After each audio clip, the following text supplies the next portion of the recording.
Sachin GIDC police સ્ટેશનમાં એક ખૂનનો ગુનો તારીખ 16/8/2025ના રોજ દાખલ થયેલો છે. ગુનો ડિટેક્ટ છે. એમાં એક ટૂંક વિગત એવી છે કે એક પરિવાર સચિન જીઆઈડીસી પોલીસ સ્ટેશન વિસ્તારમાં પાલી ગામમાં હળપતિ આવાસમાં રહે છે. આ પરિવારમાં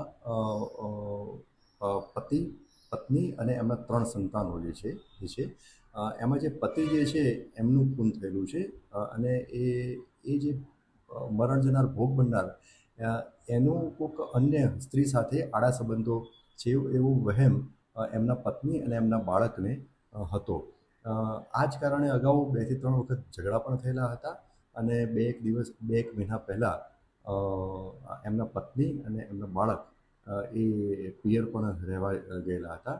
પછી આશરે એકાદ મહિના પહેલાં ફરીથી લોકોએ સાથે રહેવાનું ચાલુ કર્યું અને તારીખ 15 ની રાત્રિના લગભગ 10 થી 10:30 વાગ્યાની અરસામાં આ જ બાબતે એટલે કે આ જે ભોગ બનનાર મરણ જનાર જે છે એમના અન્ય સ્ત્રી સાથે આડા સંબંધો છે એ શકના આધારે એમના પત્ની અને એમના બાળક એમની સાથે એમનો ઝઘડો તકરાર થયો અને જે આ બાળક જે છે એની ઉંમર 17 વર્ષ છે.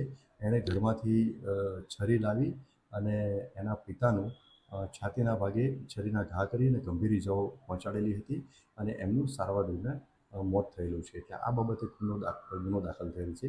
આ જે બાળક જે 17 વર્ષનું છે, કાયદાના સંઘર્ષમાં આવેલ કિશોર છે, એને ડિટેન કરી અને આગળની કાયદેસર કાર્યવાહી સ્થાનિક પોલીસ દ્વારા હાથ ધરવામાં